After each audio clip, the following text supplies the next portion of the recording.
Saudações, saudações, bom dia, boa tarde para quem for ver depois, boa noite para quem for ver mais depois ainda. Flupreceiros, flupreceiras, torcedores de todos os clubes do Brasil e do mundo, por que não? A gente está aqui começando hoje uma roda de conversa, um bate-papo com dois convidados muito queridos, né? Eu sou Lúcio Massaferri, do Flupress, para quem nunca veio aqui, esse é um dos meus canais, né? O outro é o Portal Fio do Tempo. O Flupress é um canal que eu estou dedicando já há um tempo sobre crônica esportiva, jornalismo esportivo, né? Ele não é só voltado para o Fluminense, mas também, principalmente, mas para todos os clubes.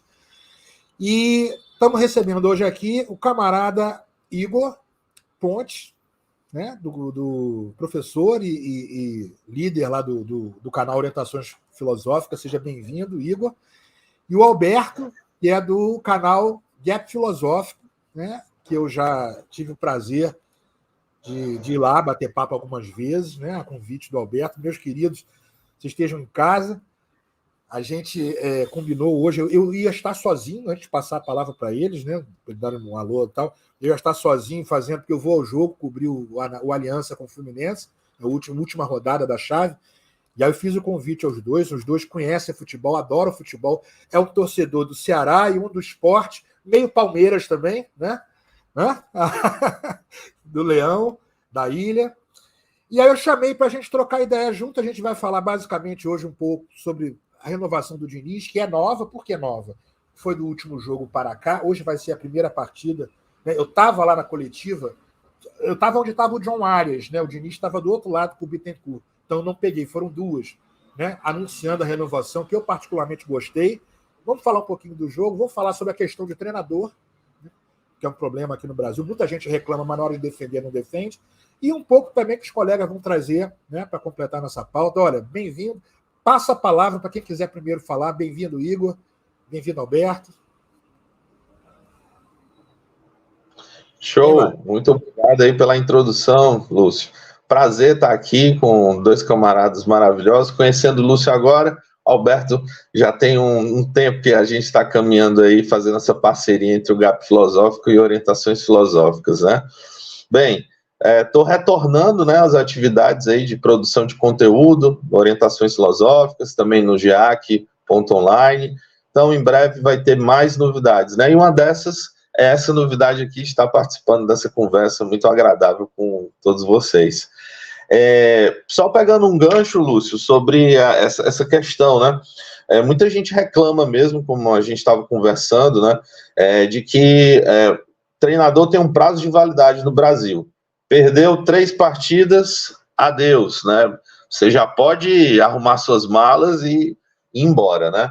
E eu, como torcedor do Ceará, sei muito bem o que é isso, né? A gente teve aí uma série de técnicos que fizeram trabalhos de 20 jogos, 25 jogos ou menos, né?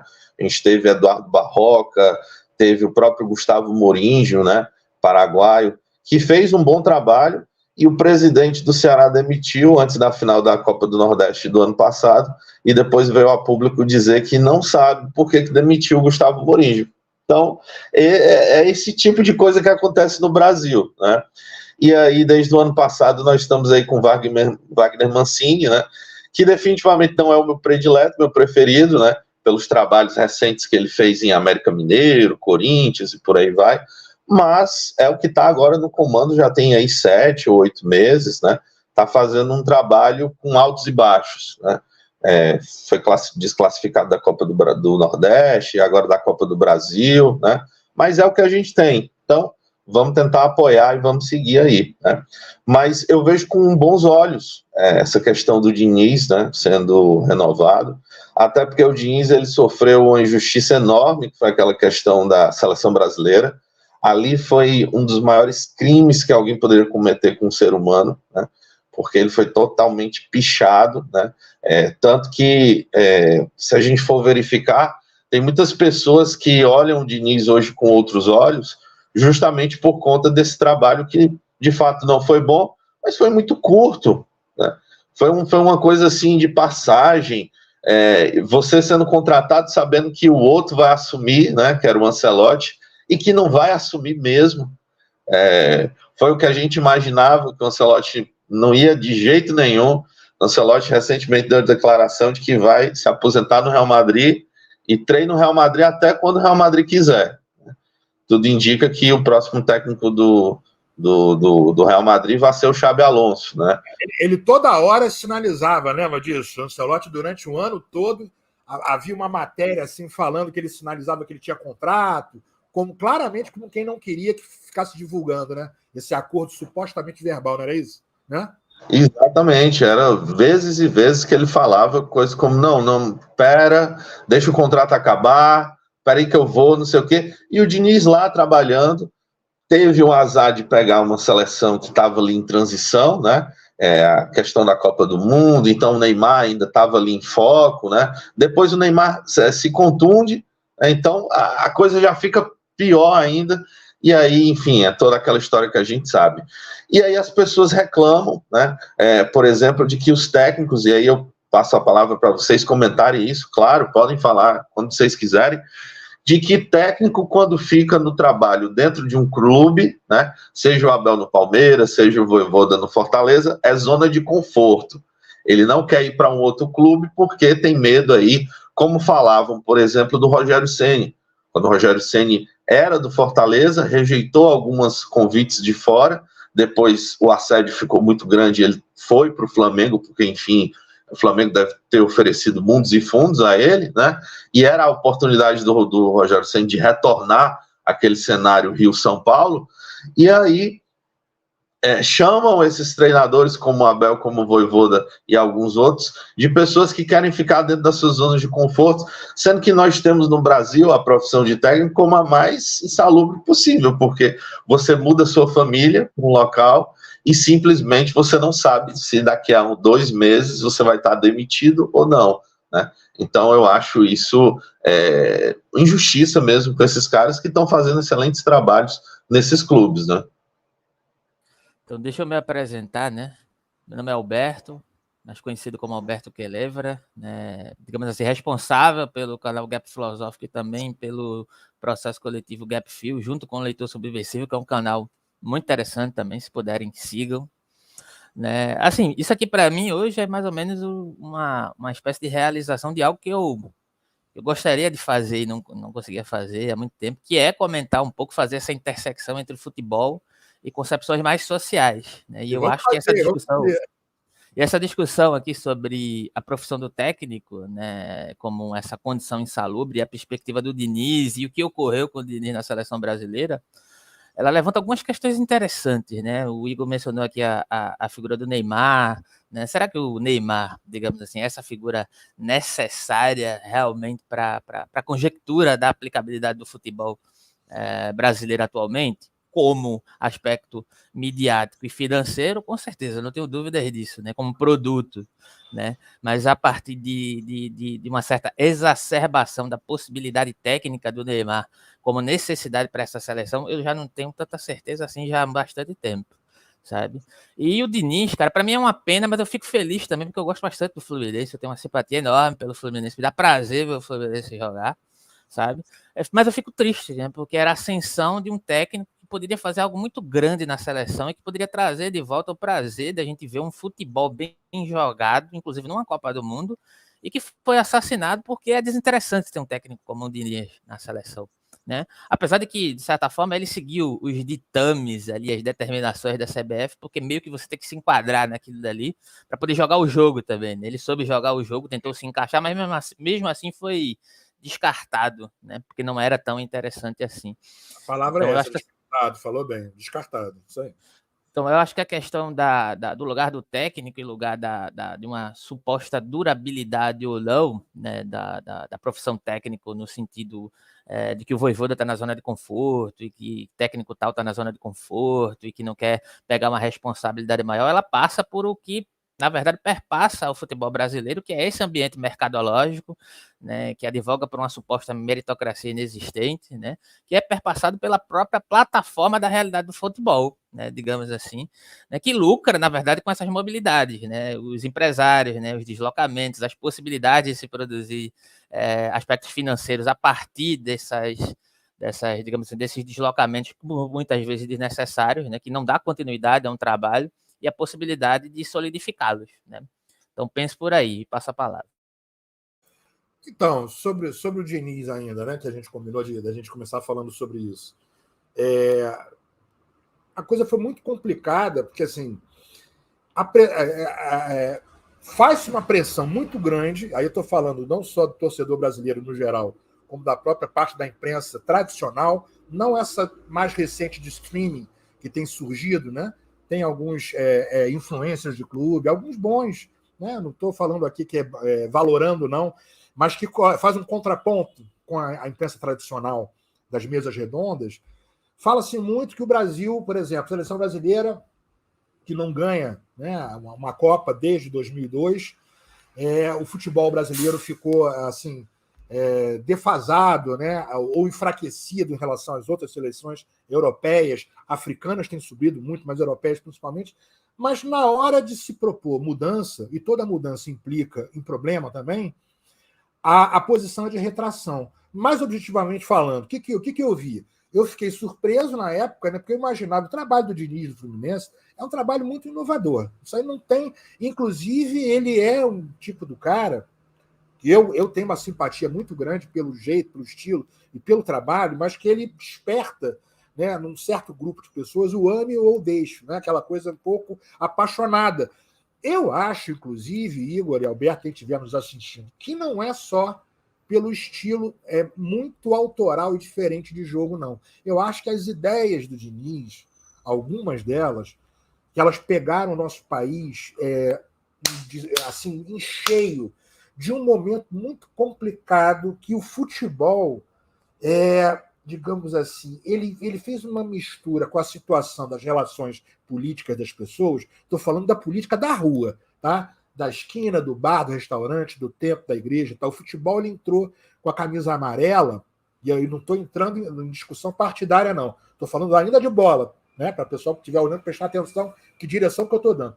De uma coisa muito inflamada, e que o Diniz tem umas ideias que despertam um certo grupo. Eu já li, eu já vi isso, eu já ouvi isso. Uma reação de resistência. Exemplo, o acolhimento que ele tem às divisões de base. Tem gente que fala que o Diniz não gosta da divisão de base. Vocês acreditam nisso? Porque ele demorou a escalar alguns atletas de Xerém agora, num período desse ano. Você lia, mas ele não escala e tal. E é justamente o contrário. O caso do John Kennedy, por exemplo, né? O John Kennedy andou, né, dando as piruadas dele por aí. Ele foi, junto com a direção, a comissão técnica, afastou. Mas você vê que ele tem todo um trabalho, ele fala isso voltado para essa formação de base. Que é uma coisa que aqui no Brasil, eu não vou dizer nem que se perdeu, porque ela não é valorizada muito, né? O jogador é feito, né, hein, Alberto Igor? Ele é feito para ser vendido. Né? Inclusive pegaram essa questão do John Kennedy, rapidinho, Igor. Pegaram essa questão do John Kennedy para bater mais uma vez no Diniz, né? Para dizer assim, olha, estão dizendo que o Diniz recupera jogadores, olha o John Kennedy aí que disseram que ele recuperou, né? A mídia bateu bastante nessa tecla, né? Para mais uma vez descredibilizar o trabalho dele. Muito. E finalizando o que eu estava dizendo da convocação dele, para mim foi uma surpresa que eu achei que ia demorar um pouco mais. Ele não havia sido, né? O Diniz não tinha ganho ainda a Libertadores, né? Com o Fluminense. Tinha quando ele foi convocado? Eu não me recordo, mas eu acho que. Acho que não. Não tinha. Ele estava no caminho ainda. Mas estava na semifinal. Estava no caminho, estava um bom caminho, inclusive, né? Mas o que eu quero dizer com isso? Que eu acho que essa resistência ela ainda é muito forte. E aqui, para a gente depois passar por umas imagens, até vocês me ajudarem a analisar junto com a galera, que é o seguinte, como é que pode isso? Tudo bem, o cara desperta... Perdão, gente, isso aqui foi um e-mail, deixa eu desligar aqui. O cara desperta uma certa reação um pouco negativa de parte da mídia, porque ele tem umas ideias, né, de cunho sociopolítico, social muito bem marcadas, ele tem formação em psicologia, ele tem um olhar diferenciado e tal, ok. Mas isso se misturar com a questão do Brasil estar engessado em termos de seleção brasileira, é isso que eu não entendo. Indo direto ao ponto, no que o Igor estava falando, trabalho de treinador. Veja o caso do Abel, por exemplo. Vou citar o Abel genericamente, tá, gente? O Abel do Palmeiras. O Abel tem pau no Palmeiras. O Abel é o tipo de treinador que ele se enquadra nessa figura do vencer bom, né, perder ruim. Né? O Abel por quê? Porque ele é um técnico que não é tudo, né? Eu não sei nem dizer de cabeça quantos títulos o Palmeiras já ganhou com o Abel, mas é muita, não é pouca coisa. O cara realmente, ele é, além de excelente treinador, né? Porque uma coisa não está às vezes vinculada com a outra, ele é um vencedor, tal. Ok. Tirando o Abel, nós temos o quê? O Vojvoda, a gente comentou, né? Lá do Fortaleza, trabalho muito impressionante, muito forte. Fortaleza, há tempos, embora tenha perdido do que o Ceará, Igor, mas há tempos o Fortaleza ele vem impactando, né? Não só. É nosso filho. Fortaleza é o nosso filho querido. Isso. É o caso do Fla-Flu, o caso do Fla-Flu. E o Diniz, né? Com um futebol diferente, né? Uma mentalidade diferente de jogar. E que está aí, gente. O Diniz já completou 2 anos à frente, né? Nesse retorno dele, do clube. E que gera essa onda, né? De ame ou deixo, paixão e hater, que se chama, né, na internet.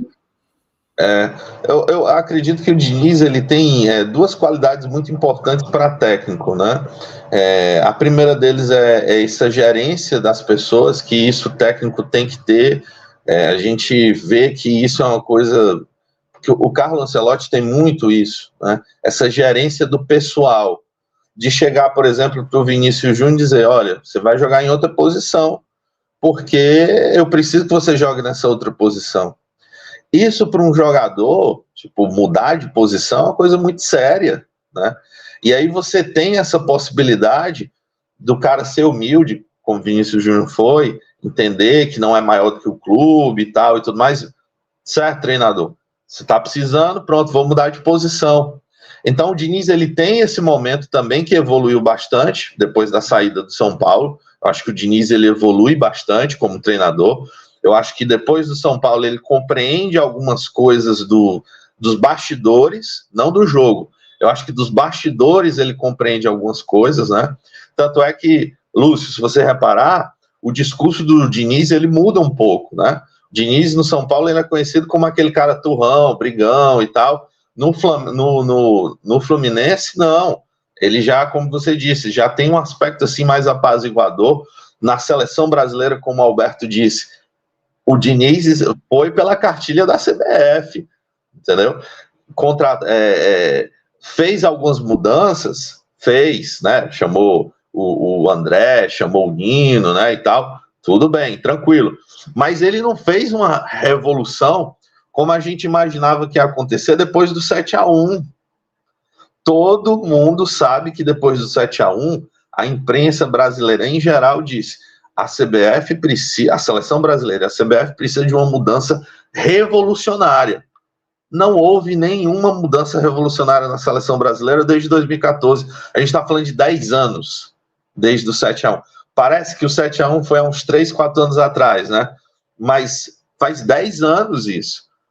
E nesses 10 anos não foi só o 7-1 da Alemanha, não foi só o 3-0 da Holanda, foi o 2-1 da Bélgica, foi o 1-0 de Camarões, foi os pênaltis contra a Croácia.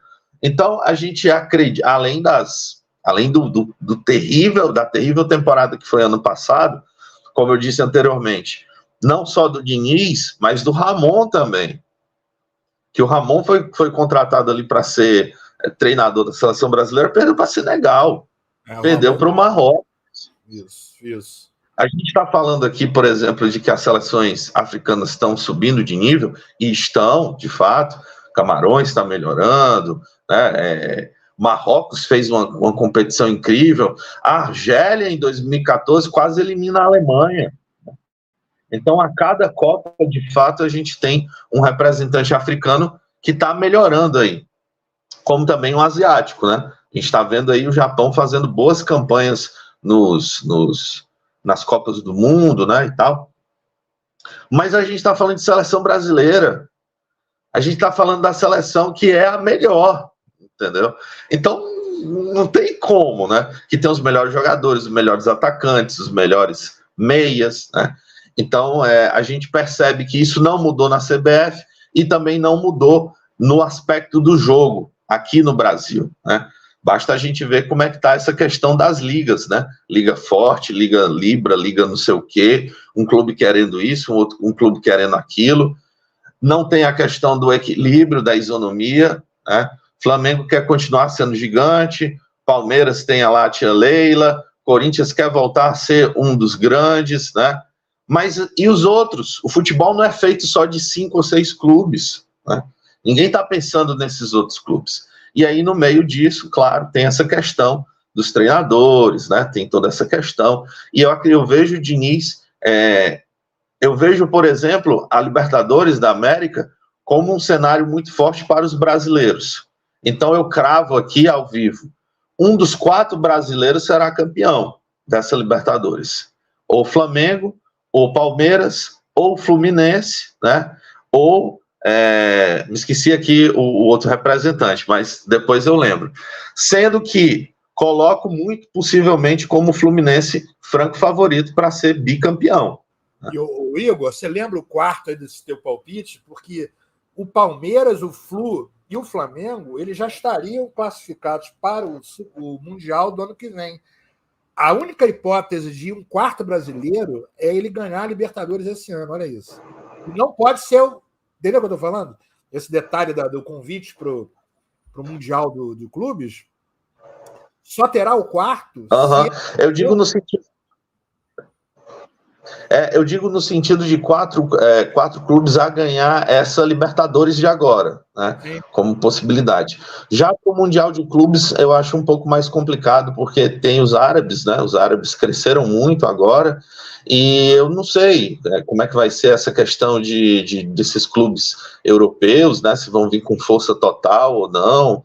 Então, aliás, eu vou dar uma olhada de como é que está essa Mundial de Clubes, que está uma salada, né?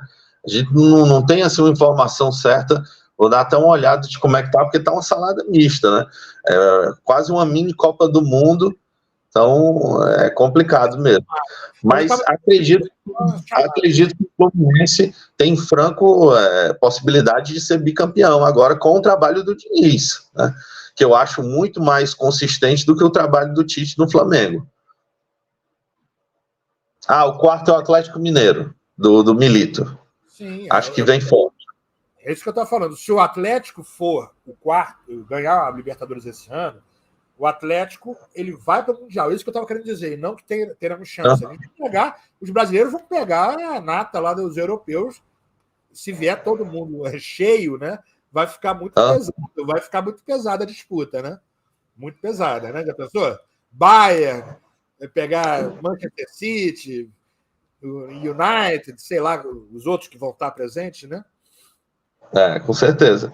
Mas eu vejo essa renovação muito positiva, vejo o trabalho do Diniz muito positivo. Acredito que hoje passa para as oitavas, né? Com as mãos atadas, né?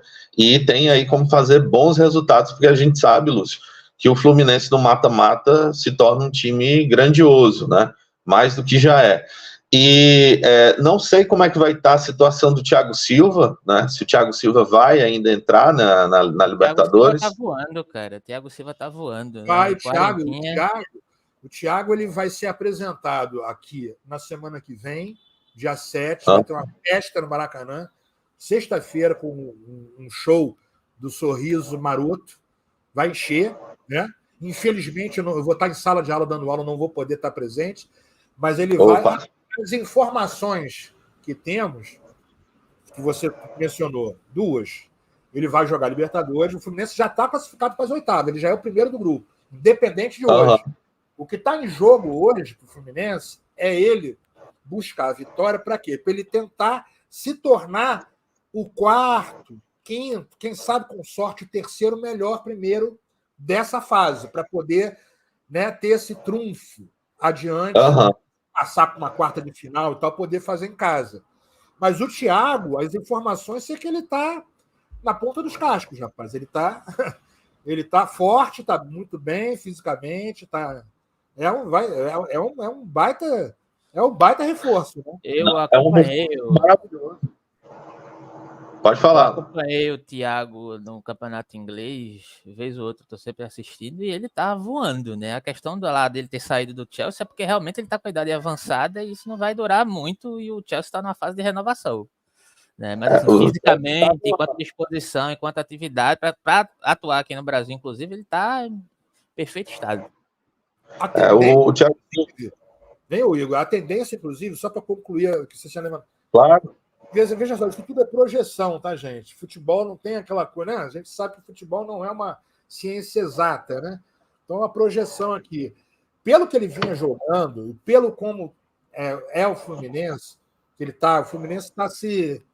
Como é que eu vou dizer? Esse é o meu ponto de vista. O Fluminense está se refazendo do ano passado, da saída do Nino, de ter começado a pré-temporada atrasado, de ter chegado no clube atletas bons, foram bons atletas, chegaram, mais experientes, que estão demoraram, assim, são vários fatores, eu acho que pesou isso tudo. Eu acho que o Thiago, a chegada dele, tende, né, se tudo der mais ou menos certo, como a comissão técnica deve querer, tende a mexer positivamente em muita coisa no time, eu acho. Na defesa, né, nessa ligação da saída de bola para o ataque, o Fluminense perdeu para o meio-campo. O Fluminense perdeu muito com o Nino, né?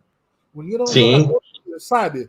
Ele sabia sair jogando muito bem, ele caía pela parte direita do campo, pela beirada, com velocidade, marcador, bom na bola aérea. Então, assim, isso mexeu muito, né? Não, com certeza. Estreia semana que vem, estreia não, a festa, né? E, para além da questão técnica, né, a questão do nome também, né? O Thiago Silva aí é um jogador de classe europeia, né? Extraordinário, tem uma carreira brilhante aí pelo Milan, PSG, e teve uma boa passagem pelo Chelsea. O problema é que o Chelsea estava numa fase horrenda, né? Saiu o Kai Havertz, saiu o Kanté, saiu vários jogadores, Thiago Silva ficou, e mesmo assim, né, um dos melhores ali atuando como zagueiro, né? Então, acredito que, de fato, vai ser uma adição muito boa aí para o esquema do Diniz, né? Sim. Alberto, quer fazer algum comentário sobre? Eu ia botar aqui o slide só para a gente rodar para outra parte. Não, acho que já pode botar, já. Só para a gente fechar isso que a gente está falando, na verdade, que eu separei me incomoda muito essa contradição, né, do brasileiro, torcedor e parte da imprensa do que a gente está falando aqui. Ó. Deixa eu ajeitar aqui. Ó. Isso aqui foi no jogo passado, né? A gente começou hoje o bate-papo falando disso. Eu estava lá, só que eu estava na outra, estava, né, filmando o John Arias, que inclusive saiu uma porcaria o áudio, enquanto o Diniz estava com o Mário e antes com o Felipe Melo, que completou 100 jogos. O anúncio, né? Eu vi, pelo que eu vi, o anúncio foi muito bem recebido, né? Mais gente gostou. Estava tendo um certo ruído, né? Em relação ao Diniz. E aqui eu separei, aleatoriamente, só para dar uma colorida no que a gente está falando, eu separei algumas falas ao longo dos últimos anos. O PVC, eu gosto muito das análises dele, porque ele faz um jornalismo informativo. Eu acho muito legal. O PVC ele não caiu para o entretenimento, né? Ele tem uma coisa muito bacana. E ele já, ó, aqui, ó, Flamengo é o time que mais causa demissões técnico brasileiro. A data disso aqui é novembro de 2019. Salvo engano meu, o Jorge Jesus ficou ainda 8 meses no Flamengo depois disso aqui. Essa análise dele foi com o Jorge Jesus no Flamengo. Né? Eu vou conferir agora, mas eu tenho quase certeza. Ele fazendo exatamente referido ao brasileiro. Essa jornalista desse aqui eu tirei da Folha, Renata Mendonça, também a mesma coisa, né? Ainda colocando que os clubes também não têm critério, né? Que é uma questão que a gente nem falou, que é um outro debate também, é do mesmo tema, mas assim, demite-se rapidamente, né? Mas qual é o critério também que é usado? Porque assim, demite-se por quê? Porque perdeu, né? Claro que há casos, tá, gente? Só para fazer aqui um comentário bem rápido. Há casos como o do Oswaldo Oliveira, que recentemente deixou de ganhar uma ação contra o Fluminense, né, em que há xingamento com a torcida, ele fez o dedo, teve um problema sério naquela época. Né? Quando não há um embate, né, uma coisa, um conflito tão forte assim, e envolvendo torcida, né, que é a menor índice de situações, né, é que a gente está levantando essa questão aqui.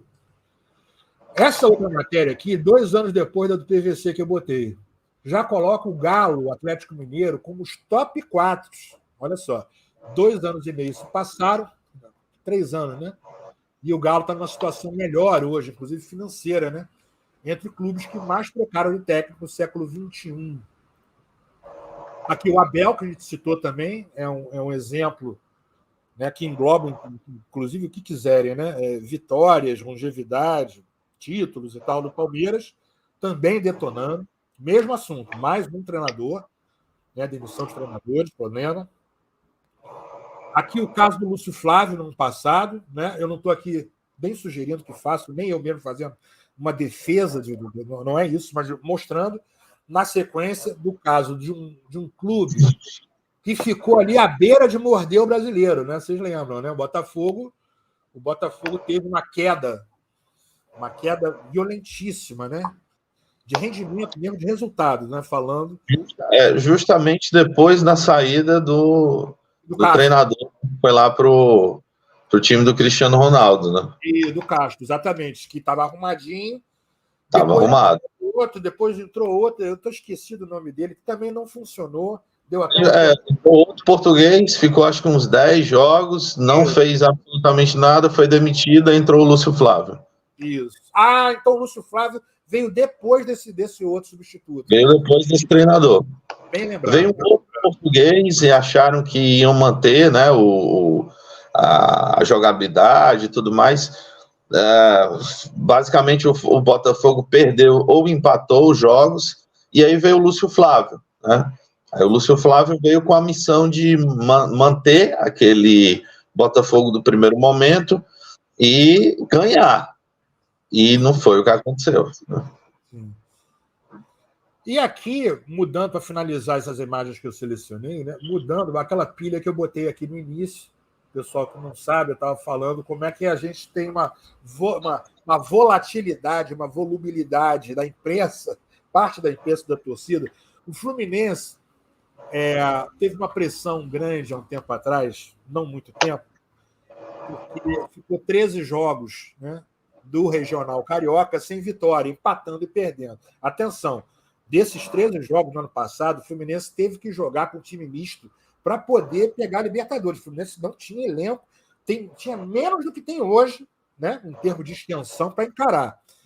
É curioso, né? Porque o GE noticiou isso aqui, uma marca que o Fluminense pode alcançar hoje.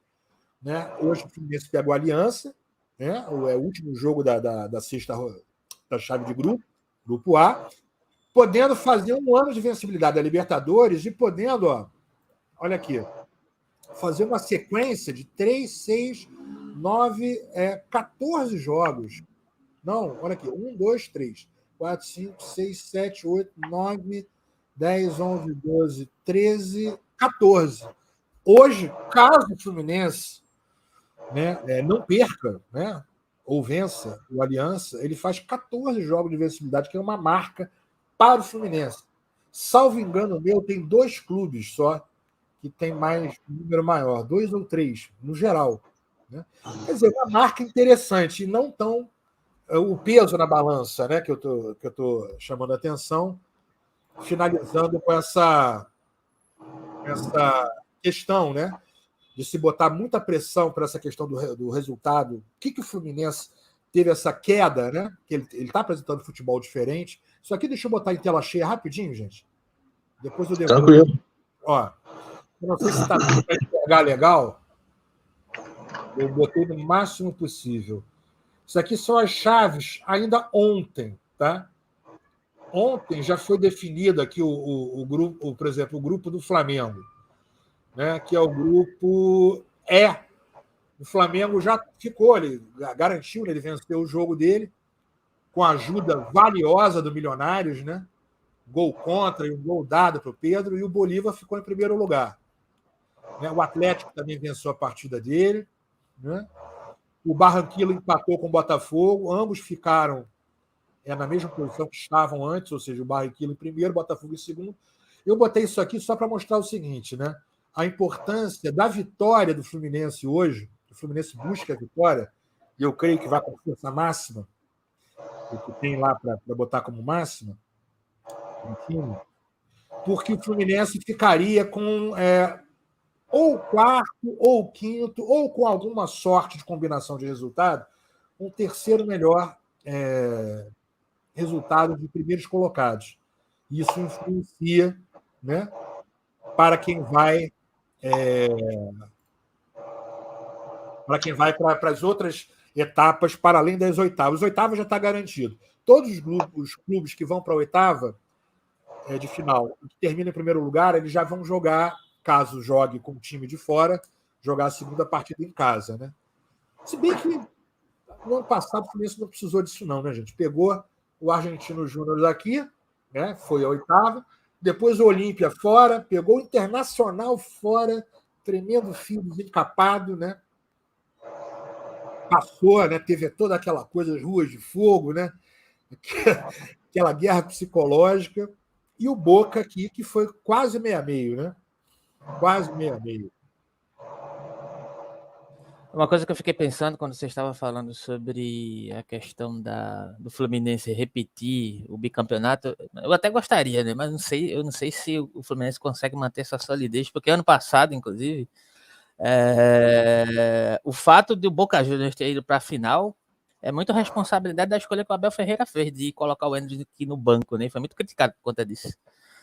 Não que o Endrick fosse resolver as questões sozinho ali, mas tinha um volume de jogo totalmente diferente quando o Endrick entrava em campo, e também os outros meninos que estão entrando agora, inclusive, como alternativa a digamos assim, a modular o time, né? Porque o Endrick agora está indo para o Real Madrid. Aí eu fico pensando como é que teria sido a final entre Palmeiras e Fluminense. Eu acho que teria sido muito mais truncada do que foi com o Boca Juniors, na minha opinião. Seria muito mais fechada, seria muito mais um jogo mais pesado, por incrível que pareça. Não sei o que é que vocês acham. Eu acho muito... Igor, fala você, então. Depois eu comento. Foi uma das falhas, né? O Abel, ele é humano também, então erra, né? Principalmente na Libertadores, né? E no Mundial. Então são dois campos que o Abel erra bastante. Mas o Boca Juniors também soube jogar, né? Soube jogar pelo empate, queria ir para os pênaltis, porque sabia que era a única possibilidade, né? E aí conseguiu a vaga aos trancos e barrancos, né? Ali para a final.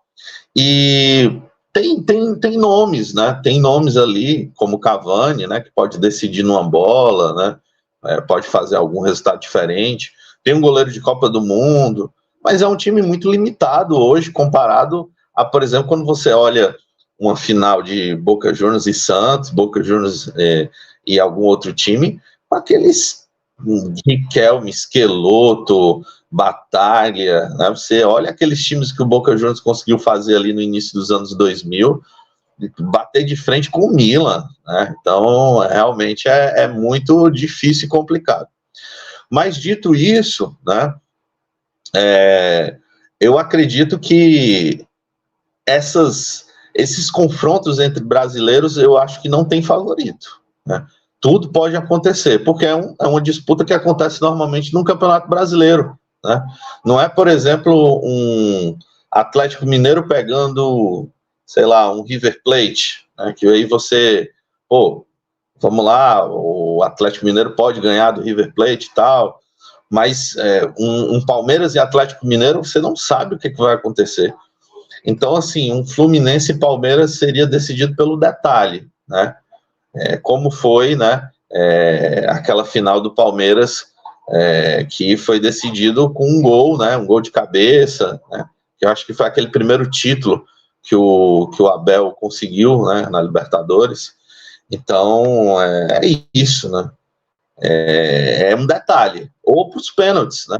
Como aconteceu algumas temporadas atrás, quando teve Atlético Mineiro e Palmeiras, né? Todo mundo achava que o Atlético Mineiro ia passar, porque estava um time mais forte, com o Hulk ali, não tinha na época o Paulinho, mas quem passou foi o Palmeiras, porque soube jogar ali, no erro do adversário, né? Então acho que teria sido muito truncado, né? Teria sido uma final muito... Eu acho que teria sido uma final melhor do que foi Fluminense e Boca. Mas ganhou, né? O importante é que foi campeão e estamos aí, né? Pois é, aí como tricolor, eu vou falar uma coisa para vocês. Eu acabei no chute, na futurologia, né? Com uns amigos, em setembro a gente fez uma live, o pessoal lá do Maranhão, fizemos uma live sobre futebol, e eu acabei acertando que eu falei que eu achava que ia ser Fluminense e Boca. Na verdade, era um desejo meu. Então coincidiu, né? De eu projetar esse desejo. O Boca, não, veja só, não exatamente que o Boca seja mais do que o Palmeiras, não é nesse sentido.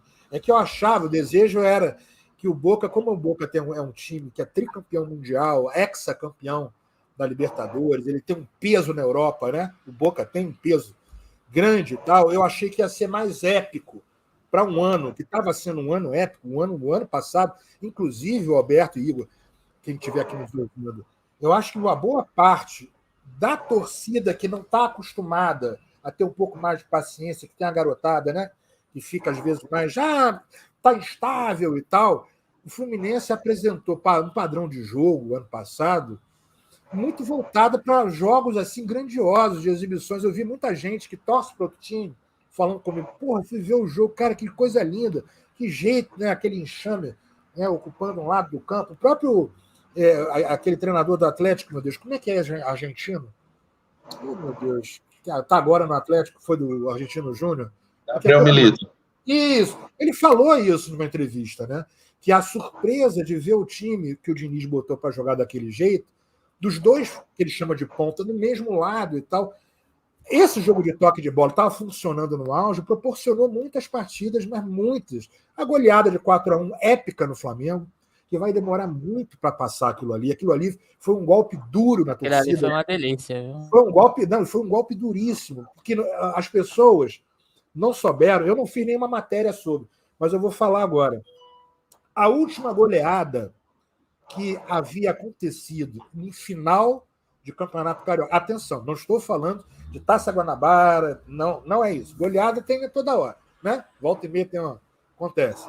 Final, foi Botafogo e Vasco da Gama, 1968, 4-0.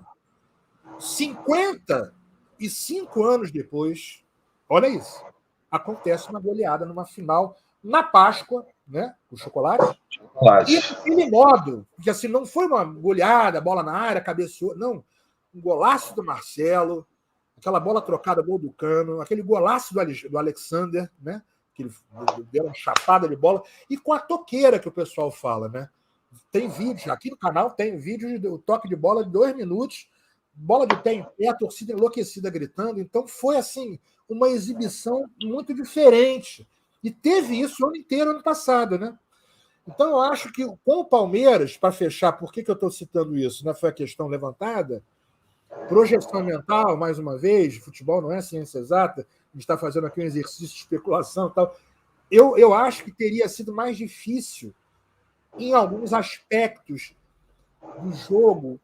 A torcida, nós teríamos o mesmo problema que o Boca. A torcida do Palmeiras seguramente iria trazer tranquilamente 25 mil, 30 mil torcedores para cá. Né? Se o Boca trouxe 30 mil, né?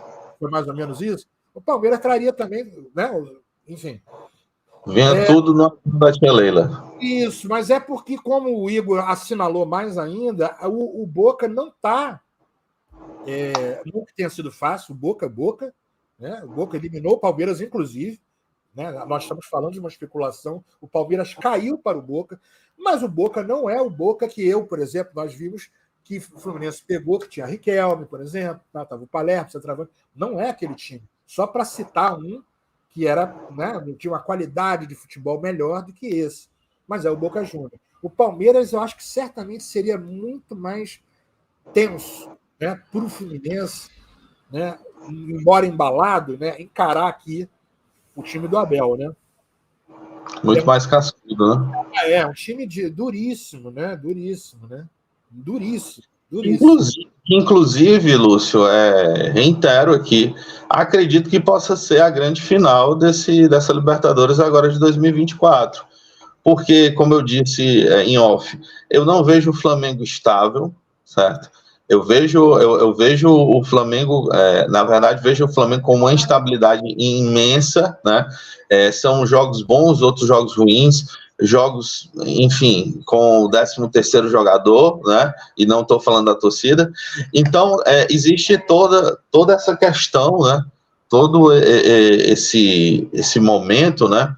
Em que a gente observa que e a gente estava falando do Boca, que vai ser eliminado agora, já vai ser eliminado agora na Sul-Americana, e o River Plate também não está essas coisas todas, né? Então, a gente vê ou um tropeço, né, ou então a gente vê que pode ser um time desse mesmo, pode ser uma final entre Fluminense e Palmeiras. Acredito que os dois times estão muito focados nessa questão da Libertadores, principalmente com a questão da paralisação, né, do Brasileirão. A gente não sabe se vai durar mais um mês, né, quanto tempo vai durar. As continentais continuam, né? Então acho que seria uma proposta interessante, né? Focar aí na Libertadores. Eles fecharam data, né? Fala, Alberto, desculpa. Uma questão que o Lúcio tocou aí, referente à final do Carioca do ano passado, né? Que foi um chocolate no Fluminense, né? Foi uma coisa que eu senti falta de ver esse ano. Foi o Fluminense atuando no Carioca para pegar o Flamengo em algum dado momento, mas não foi possível por conta do investimento que o Fluminense teve especificamente no processo da Libertadores, né, nesse ano, né? Então, o Fluminense ficou pelo caminho, né? Então, senti falta dessa competitividade do Fluminense em relação ao Flamengo no Campeonato Carioca, né? Algo que eu gostaria de ter visto um novo momento, né?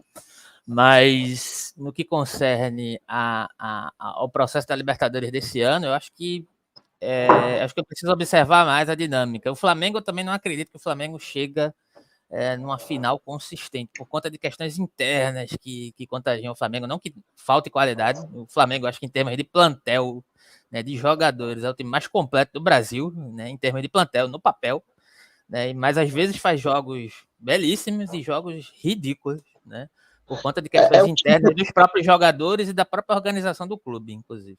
Alberto, é o tipo do time que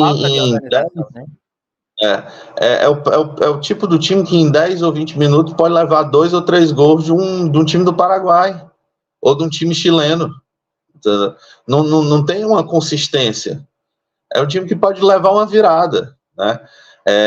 A gente fala sempre, quem é mais antigo ali, dos anos 90 e 2000, sabe que o Flamengo lutava para não cair, né? Esse pessoal mais novo agora está acostumado com esse Flamengo do Jorge Jesus, que ganhava tudo, e não repara que depois que o Jorge Jesus saiu, é só vice. Tem muita gente que vive em 2019, inclusive o Gabigol está lá, né? 2019. O Gabigol está em 2019. Gabigol ainda está em 2019. E exigindo do Flamengo um padrão de jogo daquele, como se o normal... Gente, é muito difícil isso, né?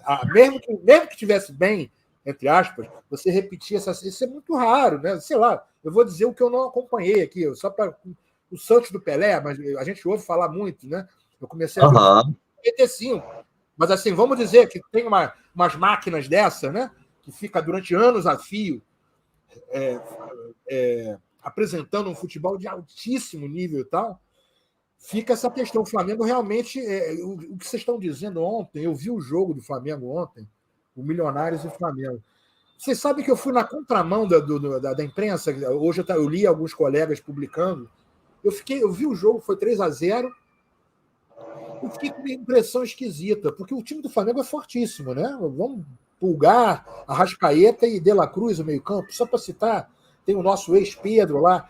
Foi um gol contra, foi um gol de presente, né? Que o Milionários preparou um presente, né? Antecipado de festa junina, deu ali para o Flamengo fazer o gol, e foi 3-0, assim, é como se fosse a manchete que eu li, como é que é? Um jogo de líder e tal, e não ficou. Eu não sei se uma exaltação, como se sempre houvesse uma tentativa de puxar o entusiasmo maior. Veja só, eu estou falando com o torcedor do Flamengo, não estou pichando o Flamengo, não. Estou falando na boa, eu vi o jogo inteiro, né? Como se fosse algo maior do que foi na realidade. Porque se você olhar bem, o que esse Milionário jogou ontem era para ele levar um sacode muito grande. Né? O time do Milionários, até os 35, 40 minutos, estava absolutamente batendo cabeça, entregando gol e tal. É bem fraco, né? E o Flamengo penou nesse grupo, gente. Eu vi o jogo, uma parte dele contra aquele chileno. E vamos lembrar que o Flamengo empatou com esse mesmo time, né? Na primeira. Também, né? Vou falar, né? E o Palestino, que é um time fraco, né? Não é um time, foi surpreendido. Não pode surpreender, né? Se fosse o Fluminense, eu estaria falando a mesma coisa, tá? Para ficar bem claro. É um time bem fraco. O Bolívar ontem já era, né, brincando, podia até empatar o jogo, que o Bolívar era o primeiro colocado do grupo, Venceu de 2-0, acho, ou 3, não sei. Então, assim, eu não sei, tem alguma coisa ali que assim, eu não vivo o ambiente informativo, né, da Gávea, mas eu sei que lá, volta e meia, tem um pavio que é aceso, né? Eles Eu mesmos. gosto de acompanhar, porque eu gosto de ver essas contradições. Inclusive, tinha um receio dentre os maiores influencers do Flamengo de que o Flamengo não se classificasse agora. Para você ver o nível de instabilidade do time.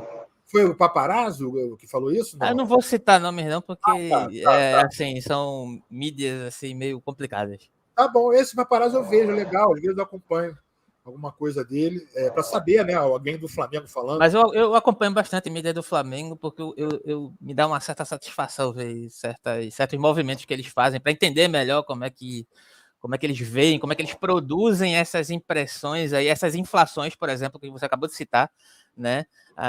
Por exemplo, uma supervalorização do resultado de um jogo que eu não vi, né? Mas eu estava vendo o resultado porque eu queria saber, aí dependendo eu ia assistir ou não, né? Aí eu vi que o Flamengo já tinha feito 2, num dado momento que eu coloquei, eu falei, não vou ver isso. Presente dado, é uma coisa muito impressionante. Assim, né? Muito impressionado. Fez mais do que a obrigação, né? Bem básico. E a pauleira que vem, né? Vamos continuar aqui a ideia. Atlético Mineiro. O Atlético Mineiro ele tá um time bem enjoado, gente. O Atlético Mineiro tá jogando bola. O Palmeiras a gente pula, não precisa comentar que o Palmeiras lá com a bola voltou a jogar, né, também, né? Quem voltou a jogar. O Gabriel lá botou ele lá numa função que ele, né? E o Fluminense jogou fora uma vitória que poderia estar na mão também, lá em Cariacica. Mas foi muita surpresa que o Diniz preparou, né? Muita gente reclamando essas chama-se improvisação, né? Que o Diniz faz com a concordância dos atletas, né? Das posições. Mas, Lúcio, o engraçado é que se o Guardiola faz isso, é gênio, né? Sim. O Vojvoda falou outro dia, tem um vídeo dele circulando, que ele fala, eu fiz até uma ironia com a galera que fica só reclamando. Porque eu lembrei. Mas o próprio Guardiola falou isso. O Guardiola elogiou o Diniz e o povo simplesmente transformou em ironia, transformou em chacota o elogio que ele fez. Porque tem uma coisa também, gente, que veja só, o atleta há que ter uma concordância. Eu não estou dizendo aqui que o atleta vai jogar obrigado, mas assim, há uma certa fantasia que o futebol ali é uma coisa só de determinação. Olha, você está obrigado a jogar ali e tal. Eles conversam antes. Há tudo treinado antes, não é uma loucura completa. Olha, hoje você é goleiro, tá? Não é isso. Vai conversar. Teve a piada do Martinelli, né? O Diniz acho que brincou ali, o pessoal já entendeu. Ele só não jogou comigo no gol. Aí teve gente que, meu Deus, não, no gol não. Parece aquela piada do Médio, aquela revistinha antiga, né? Que o cara não sabia fazer metáfora, né?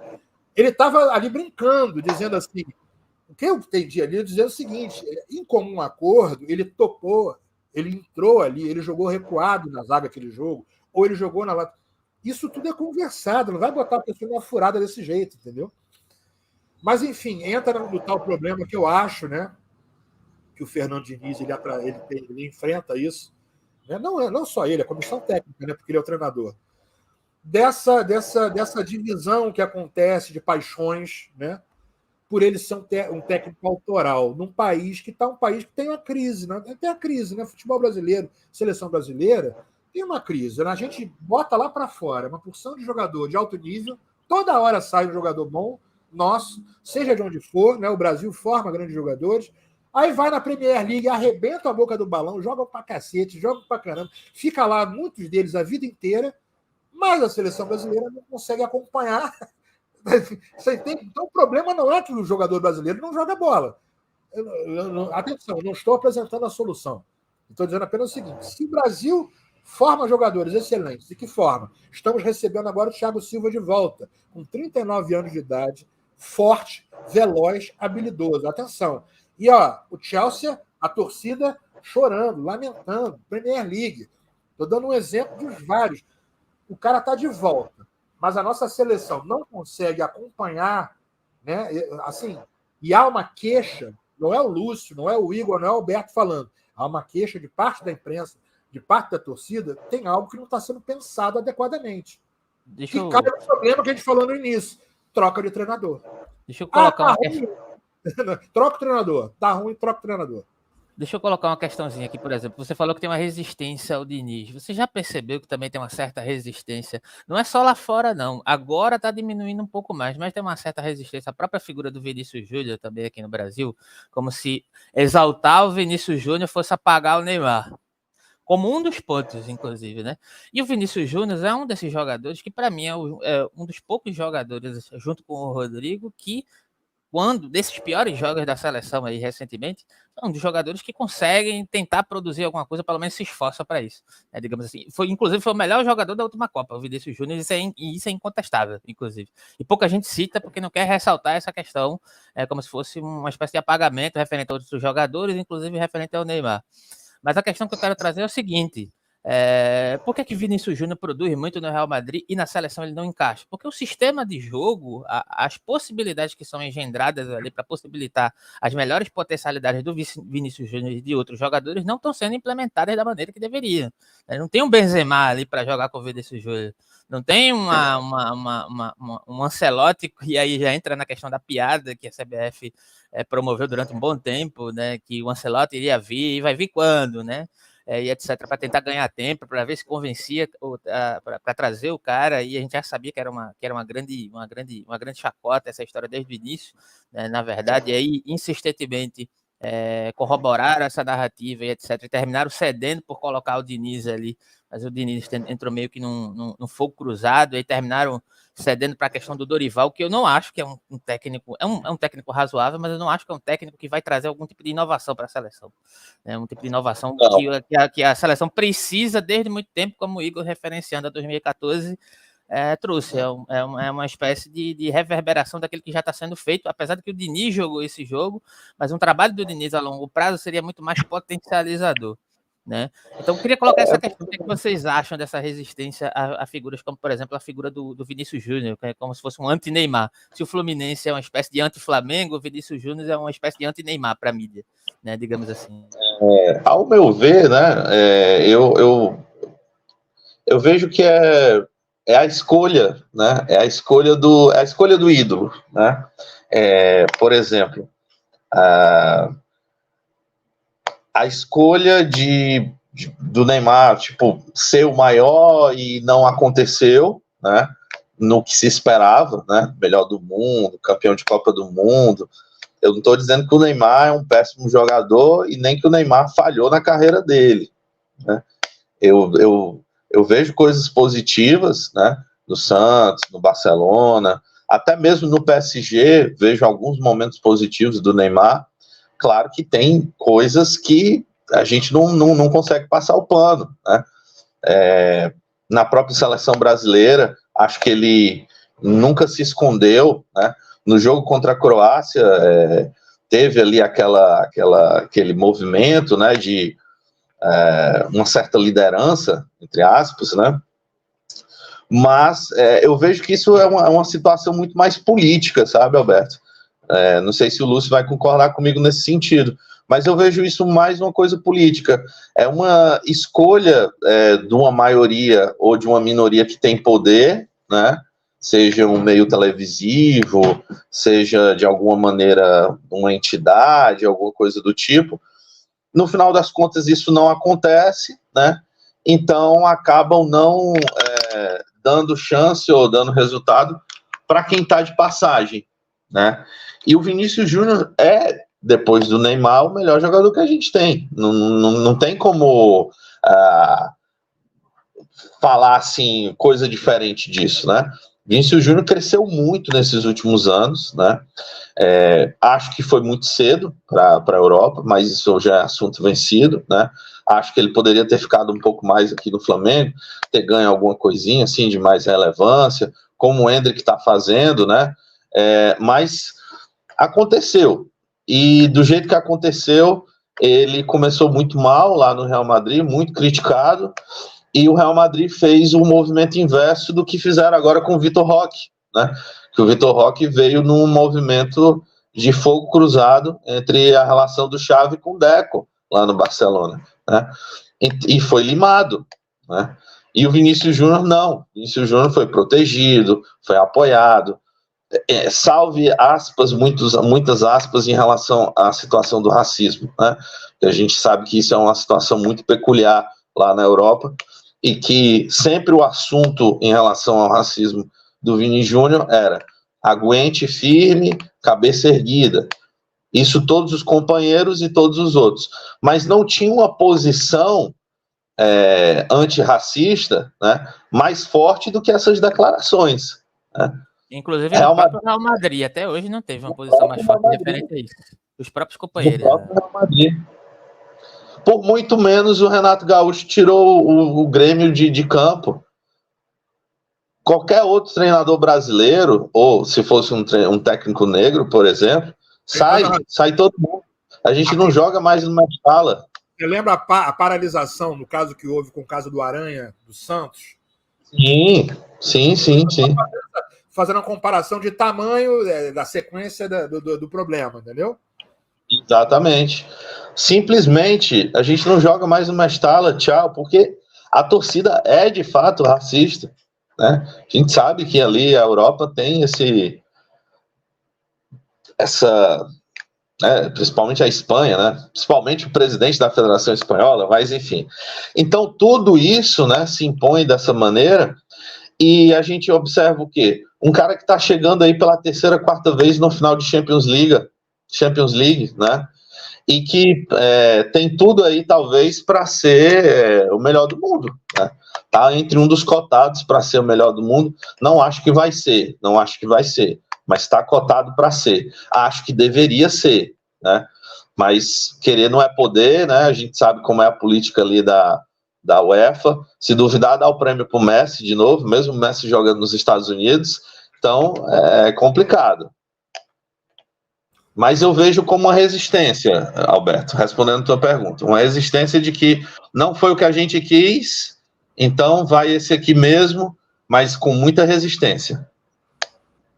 Já que me citou, Igor, você perguntou, eu acho o seguinte, eu acho que é uma questão política, eu estava pensando exatamente isso também, uma questão política. Inclusive, nem vai dar para tratar como eu gostaria aqui, porque ela poderia se estender bastante, mas não exatamente para ficar claro em quem está nos assistindo, uma questão política partidária, né? Porque muita gente a gente tem que separar isso para não ter confusão.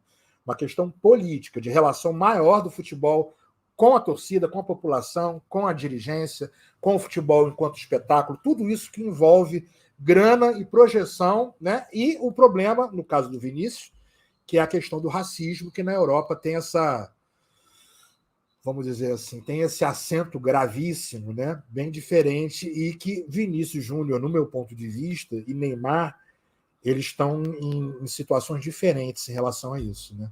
O Vinícius, eu ouvi, aí eu vou dizer coisas que eu ouvi, sem citar nomes, né, conhecidos, conversando mais ou menos por alto, toda hora ele é atacado, toda hora, e das mais variadas maneiras, com as mais variadas manifestações físicas, inclusive, né, nos estádios e tal. E aí, mais de um camarada conversando, não exatamente justificando, tá? Para não ser injusto aqui, mas eu senti como se houvesse assim uma dúvida na fala dessas pessoas, mas será que ele não provoca demais? Eu ouvi isso, né? É um absurdo, né? Mas assim, como se fosse pensar um contraponto. Eu me preocupo muito com isso, né? Porque assim, com essa fala, porque mais uma vez eu digo, isso pela experiência de vida da gente aqui no Brasil, isso volta para o problema que eu falei de camisa da seleção brasileira, né? Desse problema do Brasil ele ter entrado o futebol, né? Numa curva descendente, e da camisa da seleção brasileira, ela ter passado a representar, a partir de um momento, lá se vão 10 ou mais anos, né, uma outra coisa, né, meio indefinível, que representa algo que é a bandeira do conflito, que é a bandeira de uma divisão. Né? Eu estou sendo bem genérico de propósito, eu não estou entrando no mérito que ela simboliza o tipo de manifestante, não. Estou falando daquela cor, daquela camisa, que é a camisa que entra em campo para jogar bola. O Brasil, quando vai entrar numa Copa América, vai entrar com aquela calção azul, com aquela camisa amarela. Aquela camisa, ela semioticamente, ela está batendo no imaginário há muito tempo, como divisão, mimimi, eu contra você, nós contra eles. Isso vai ficando nas mentes, gente. Acreditem vocês. Também, dentro do resto do problema. Eu acho até que é mais profundo do que isso. Reverbera um nacionalismo que está enraizado na própria história do Brasil como Estado-nação. Aí eu vou adicionar, misturado com um falso patriotismo, né? Que não existe em alguns seres humanos brasileiros, né? São, na verdade, capachos, né? Aí a gente está descambando para o lado político, mas, enfim, são capachos de coisas que vêm dos Estados Unidos, o que é melhor vem de fora, e, enfim, é exatamente isso mesmo. Desculpa ter cortado aí, Lúcio. Não, você não cortou, não. Vocês só botaram... Eu estava evitando a profundidade com medo da gente fazer mais meia hora de live, e tá uma delícia, mas é isso aí mesmo, tá entendendo? Tem uma questão de uma falsidade, aí realmente concordo com o Roberto falou, patriotismo, e tem uma questão da marca mesmo, né? Usou isso aqui, nós contra eles, e isso é um problema, porque o futebol ele é uma expressão cultural nossa, máxima, né, gente? O futebol, e o Vinícius lá, um pouco, eu vejo menos do que eu gostaria, né? Gostaria de acompanhar lá, mas o futebol de alto nível e tal. Ele me parece ser uma pessoa que insiste na posição dele, né? Eu não sei nem o posicionamento dele, nunca investiguei mais detalhadamente, tá? Mas nessa posição de combater os ataques, né, frontalmente os ataques dos quais ele é vítima, dos quais ele é alvo, ele não cede, né? Isso é muito claro. Ele não cede em lugar nenhum, não cede como postura mesmo, né? A questão dos dribles, mas tá dançando. Várias vezes eu já li isso. Não, mas ele fica provocando, dançando e tal. Pô, gente, o Ronaldinho Gaúcho, só para lembrar aqui, o Ronaldinho Gaúcho, na época do Flamengo aqui, que tinha o Flamengo, estava bom, ganhou um brasileiro, né? E tal. O Ronaldinho Gaúcho fazia bonde com dança o tempo todo aqui, ninguém nunca falou da dancinha. Eu tinha até o bonde do Flamengo, o bonde do Mengão, tinha uma dança e tal. Eu estou tratando a coisa com os 2 pesos e 2 medidas, para mostrar como é falacioso esse negócio, entendeu? De que da provocação, não tem provocação, né? É uma questão de marca da pessoa, de estilo, né? E o Neymar, só para fechar mesmo, né? Eu acho, assim, opinião pessoal, né? Que o Neymar acaba ficando assim muito aquém do que se depositou em algum momento nele, né?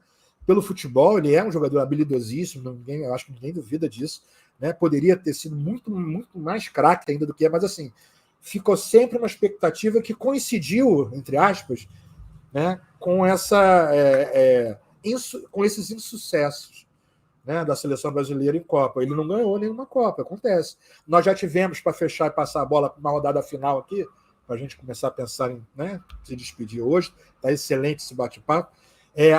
Nós temos aqui na memória, essa eu vi, né, eu estou com 57 anos, eu vi, nós temos seleções que não ganharam Copa do Mundo, mas, nossa senhora, a recordação é da melhor possível, as recordações. Estou usando o exemplo do Tele, 82, 86, geração do Zico, né, que jogou Falcão, eu assisti, Toninho Cerezo.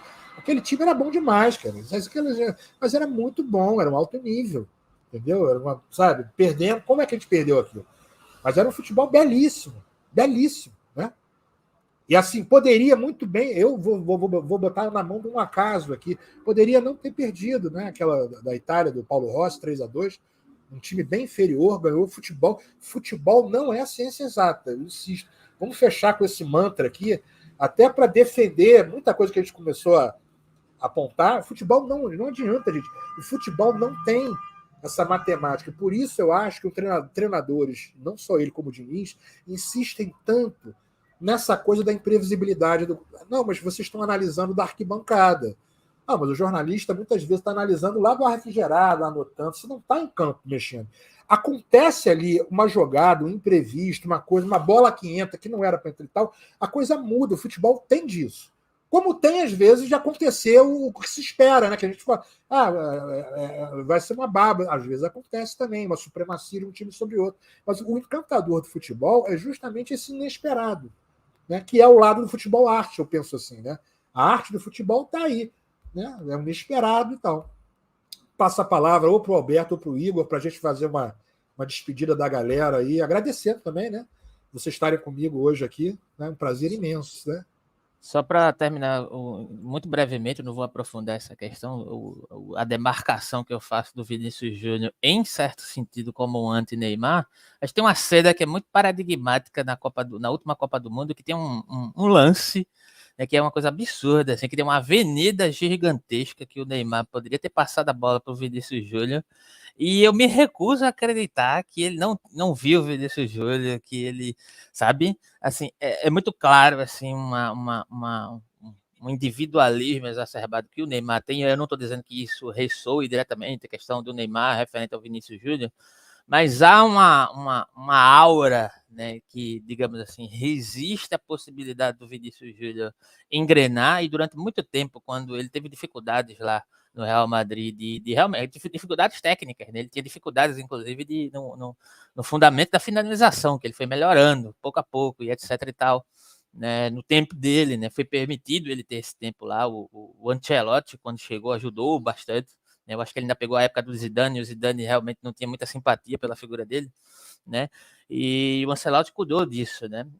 E aí, só para finalizar essa questão, eu acho que tem essa resistência por conta do que o Neymar representa simbolicamente para o mercado enquanto seleção brasileira. E o Vinícius Júnior ainda não é interessante mediante esse ponto de vista, e termina reverberando essa questão. Então, o Vinícius Júnior, do ponto de vista midiático simbólico, ele é uma espécie de anti-Neymar, né? Ele roubaria essa posição, que não é interessante para aqueles que ainda são, digamos assim, mandatários acerca ou que estão em torno da figura do Neymar, né? Então eu tenho essa percepção, né? Mas aí passo a palavra e agradecer aí pela oportunidade, pelo bate-papo, e a gente pode continuar aí em vários outros momentos, se possível for. Igor. Pessoal, eu queria dizer que foi um prazer imenso, né, estar com vocês aqui. Tá caindo o mundo, o céu aqui de chuva, aqui em Fortaleza, chovendo demais, mas a internet não caiu, tá tudo bem, né? Só o barulho da chuva mesmo tá grande aqui, mas foi muito bom estar com vocês, né? Vamos seguindo, né? Participando aí mais, sempre que quiser, estou por aqui, né? A gente conversa sobre o que for, né? Futebol eu não falei no começo, mas falo agora no final, como o Alberto disse, né? Também era uma coisa que eu estava sempre querendo, mas nunca dava, né? Eu achava que, de alguma maneira, só dava para falar de futebol, sei lá, se fosse fazer só sobre isso, né? Mas estou muito feliz aqui da possibilidade da gente falar de outros assuntos, aí falar com futebol, misturar, vai e volta. Muito satisfeito de estar realizando aqui, e estou aqui, né? Sempre que quiser, convite aí está aberto. Grande abraço. Eu que tenho para agradecer os dois terem aceitado o convite e estendendo aqui o convite, né? Essa ideia a gente vai colocar para frente de vir, inclusive mais pessoas, né? Tanto com a gente também, tem outras pessoas, já tiveram aqui o Zé Gustavo, é um sambista daqui do Rio de Janeiro, que gosta muito de participar, o Remo Rocha, ator de teatro botafoguense, gente fina, conhece futebol. Então, essa interseção é muito importante que a gente também consiga fazer, né? Porque o futebol, como expressão da nossa cultura, expressão do nosso pensamento, expressão da nossa arte, ele não está isolado da vida do dia a dia, né? Como bem diz, inclusive, não só ele, mas o próprio Diniz, né? A criança, né? A menina e o garoto, né? Passei outro dia numa roda de altinho na praia cedo. A gente cresce jogando bola no Brasil, né? É um esporte, sabe? É um esporte máximo e tal. Eu acho que a gente pode falar, é muito enriquecedor falar do futebol, falando um pouco também dessa questão das nossas relações enquanto sociedade, enquanto cultura, enquanto arte, e enquanto futebol também, dando nosso pitaco aqui, nosso ponto de vista, para compartilhar com os outros. Agradeço muito. Vou fazer outras vezes, tá? Seguramente, vou avisar, vai ser uma alegria grande ter vocês aqui de novo. Galera, né? Vamos ficando por aqui. Um abração para todo mundo.